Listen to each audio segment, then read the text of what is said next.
Hey guys, welcome back to my channel. My name is Kim and this is Expedition 3 Pages, and today I wanted to chat all about my French TBR. So when I say French TBR, what I mean is books that I'm using to help me learn how to read French. Not specifically books in English by French authors, books that are written in French. I can't speak French. Probably comes as no surprise. I did study French at school. I studied French at my secondary school and I got a D for GCSE. I was rubbish at French. I really struggled. I struggled with languages in general. I struggle with spelling English words. My brain just doesn't really work in that way, and I never really understood why. When I was at school and I was learning how to read and write and everything, I could read anything. I loved reading. Mum taught me how to read from when I was really young, and I could read whatever was put in front of me. Obviously not anything, but you know what I mean. I liked reading, I enjoyed reading. I read a little bit above my age, I think, but I couldn't spell to save my life, and I think the teachers were just really confused about how I could read quite well, but I could not spell well at all. I remember being really upset every weekend because we had a spelling test on Mondays and I knew that I would do really badly and I just hated it, and I just couldn't spell. I couldn't get my head around it. So anyway, that's like English. I'm bad at spelling in English. So when it comes to French, I find it even more difficult because there are a lot of vowels in French, and I think I really struggle specifically with vowel placement in words. However,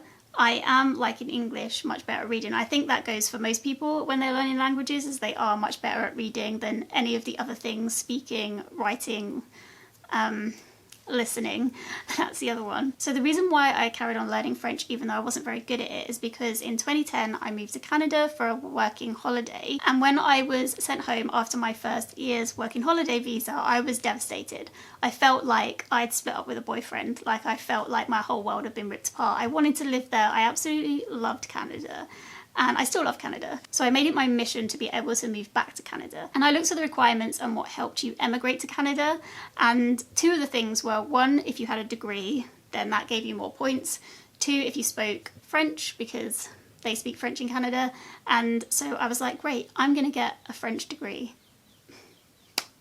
Even though I got a D at GCSE. Crazy. But I was like, no, I really want to move to Canada. This is what I want to do. I'm going to do this. So we have the Open University here in the UK, which is a distance learning university. And the courses back then used to be much cheaper than they are now. I don't know how much they are now, but I think back then it was only like £300, £500 for a module or something. So I signed up to do an French degree. I don't remember if it was an open degree I signed up for, which is just like a generic degree name, or if it was specifically languages. I can't remember now, but I signed up to do basically a language pathway degree with the Open University. You had to pick two languages, so I picked French and I picked Spanish as well.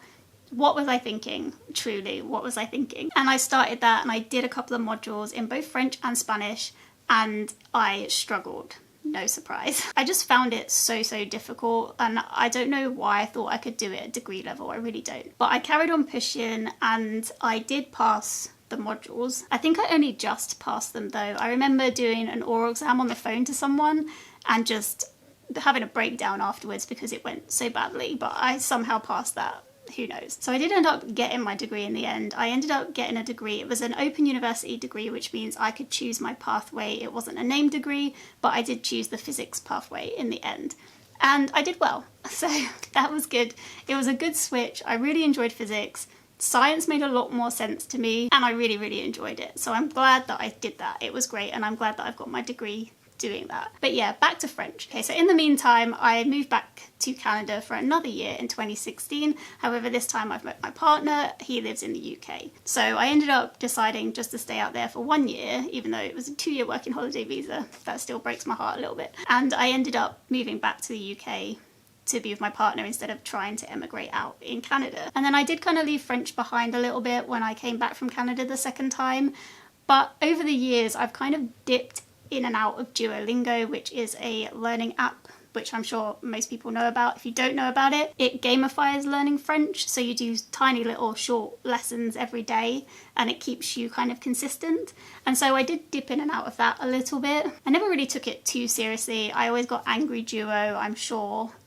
A lot of you probably can relate to Angry Duo. And then I started my Reading Around the World challenge, which I haven't continued lately, and that's bad because I was enjoying it. But one of the countries that I picked to read from a couple of years ago was Djibouti, and I was looking up for Djiboutian authors and I couldn't really find much. Initially my goal when I was doing that challenge was to try and read, I think it was 2 non-fiction and 2 fiction books. So like a history book, maybe a memoir, and then a older classic and a newer book. And obviously you can't get those in English in every single country in the world. So it was a challenge. Okay, sorry that the angle's changed, but I was sitting on my legs and now my legs have gone dead. So I've just sat differently and got shorter. Anyway, when I got Djibouti, I was really struggling to find books, fiction books that were written by authors that had been translated into English. And one of the books that I ended up buying was one that was only written in French. It is by Muna Hudan Ahmed and it is called Les Enfants du Cat. And this, like I say, is written all in French. I did start reading it because I was using Google Translate to try and read this book, which is not ideal. Probably better these days with AI, that would probably help me out quite a lot, but you do miss the nuance with books that haven't been translated by proper translators if you just use AI. And yeah, so I ended up giving up doing the Google Translate, and I set myself a goal a couple of years ago to try and learn how to read French. So let's forget about the writing, forget about the speaking, forget about the listening. Let's just try and focus on being able to read French so then I can read this book that I bought that isn't translated in English. And that was the goal. So I went crawling back to Duolingo and I've been doing that for a lot of days now. I'm not massively sure how effective Duolingo is because I can't speak French. But don't base this on me because as you've already heard, like, I struggle with languages, so don't blame Duolingo for this. It's still my fault. But I can read a lot better than I could before I started Duolingo. I have branched out a little bit now as well, like I'm watching Emily in Paris because they do speak French in Emily in Paris. I've also picked up another French language game which is more flashcards that you don't write, they just choose the flashcards for you. Well, you can choose them if you pay for it, I don't pay for it, but it's called Lingo Legend. I absolutely love it. I've got a farm on there. I've never played one of those farm games before, but I find it so relaxing and great, and I play it every day, and I do like some flashcards when I'm playing it. I don't think that is so effective for me because I think I personally remember things in context more, so for me I think Duolingo is maybe more effective, but I love playing Lingo Legend. It's great. What I would recommend it from is if you wanted to extend your vocabulary in something, because it really is everyday words that it comes out with. It chooses a subject like health and it tells you all the words related to the doctor or phrases to do with the doctor. I find because it's random and I don't actually choose the flashcards, that's quite nice because then I'm learning these random words. Like right now we're actually doing physics words, which is interesting for me because obviously I did physics, and mathematical words and things like that. So I'm enjoying it because it's not things that I would naturally look up but might pop up in a story, and now I would have half a chance of knowing what it meant. Anyway, so this video is getting kind of long. It's supposed to be a short video. So I'm actually going to move on now and talk about the book that I've just finished that is in French, and that is Short Stories in French by Olly Richards and Richard Simcott. So this book is written for beginners, so I think it says it's for higher beginners to low intermediate language learners.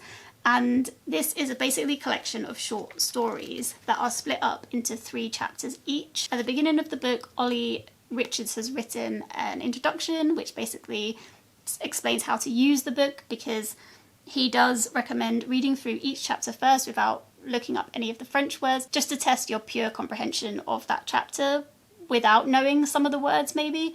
And he hopes that you could then infer meaning from the words, which has actually worked for me a few times, where I've got to the end of a chapter and been like, oh, that's what that word must mean because of the context, which is really satisfying. Then at the end of the chapter, he's got like a little summary which explains the story in simple terms, so he recommends reading that. Then he recommends going back and reading the same chapter again, then reading the summary, and then going through like the vocab list for that chapter, and then looking at the words in context and just, you know, working out their meaning and learning new phrases and things like that that maybe you couldn't work out when you just plain read the text. Then at the end there's like a little quiz where you can answer questions to test how well you understood the story and if you definitely understood what was going on.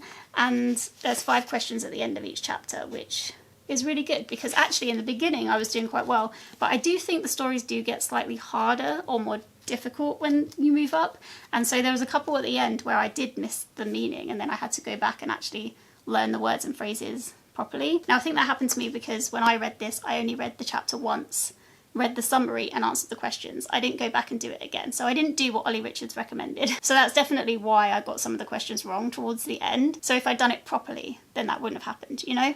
But I thought this was excellent. I gave this book 5 stars. I highly recommend if you're learning French. He does do other languages as well. So I do actually have this one, and I've also got the intermediate version as well. I bought this first and started reading it and was like, no, this is too hard. So I went and bought the beginners.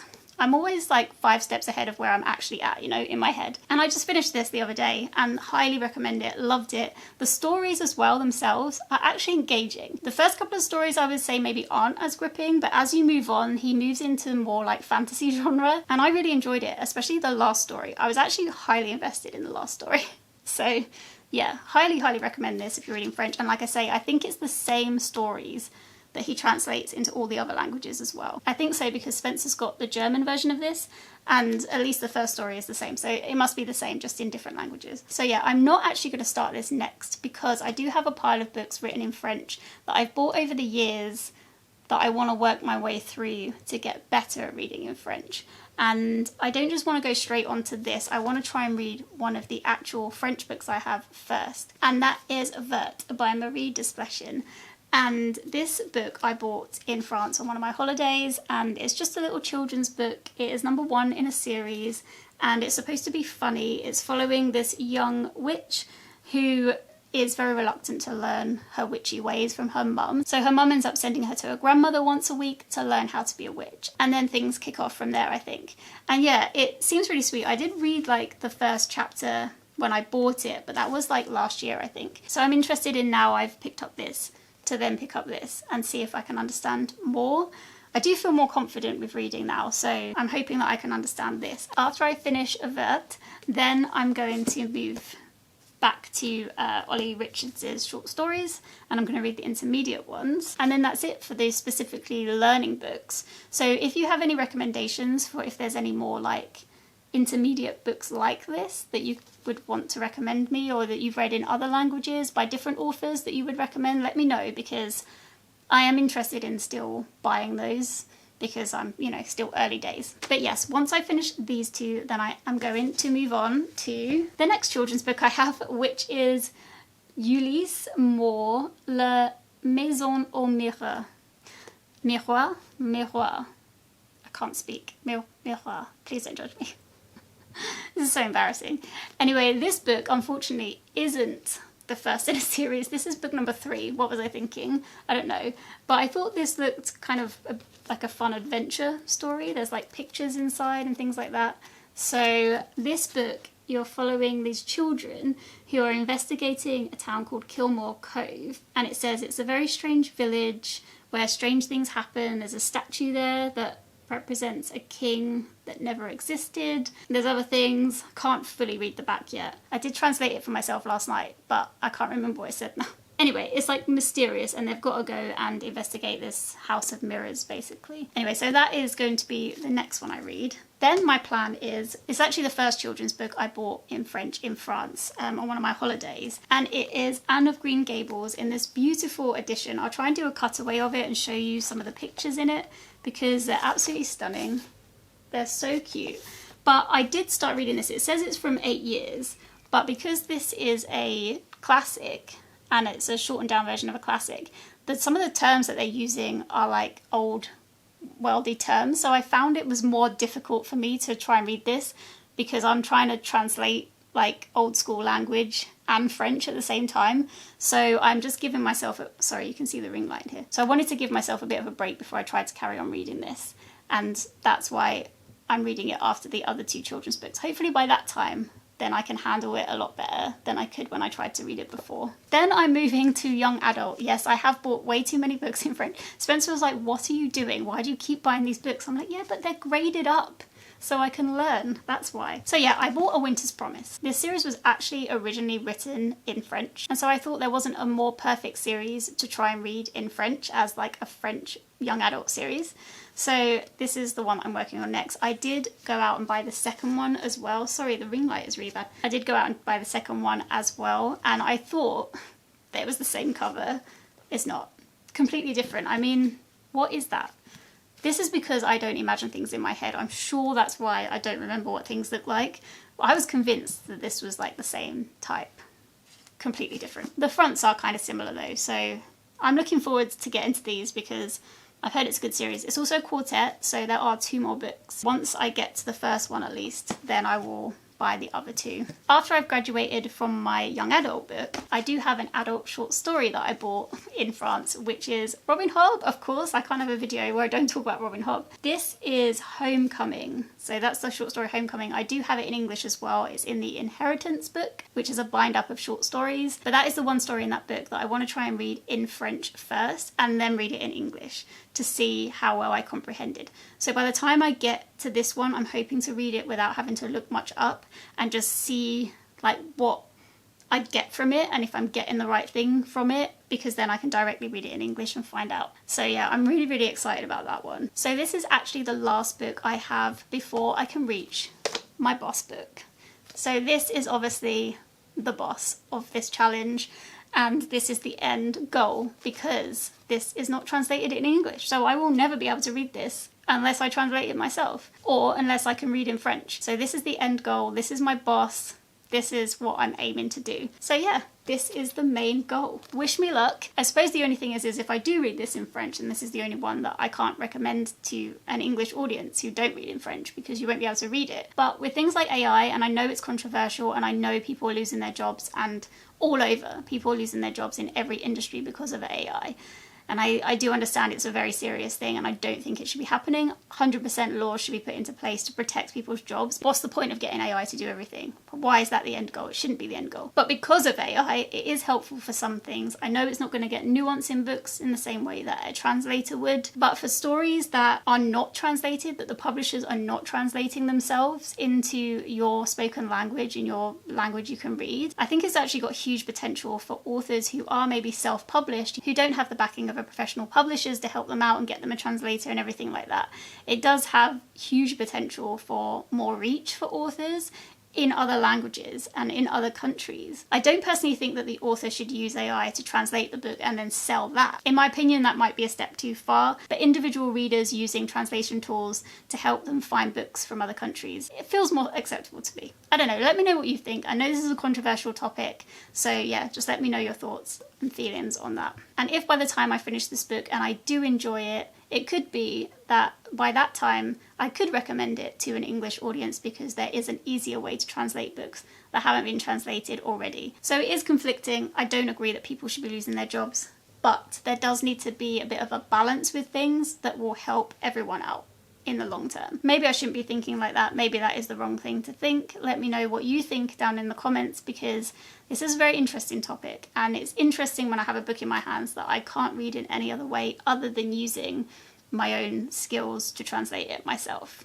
because no one has paid anyone else to do that. And yeah, that is the end of the video. I'd love to know if you're learning a language, if you have a goal like this, if you already speak in multiple languages, I'd love to know which ones that you read in. I think it's really great that there are more tools out there now to help you self-learn, because it is so satisfying being able to read even just a little short story in another language and know that you've understood it. I find it so satisfying, and yeah, I'd really encourage you, if you think you're not a language learner, to try, because I'm not a language learner. Like, I can't do languages very well, but if you persevere and you don't mind it taking a long time, then maybe you want to try something like this as well. I don't know, let me know. Okay guys, so this is the stack of books that I have left on my TBR after finishing the beginner's short stories. Like I say, do let me know your thoughts down in the comments and everything like that. I hope that everybody is doing well, and I will see you in the next one. Take care everyone, bye!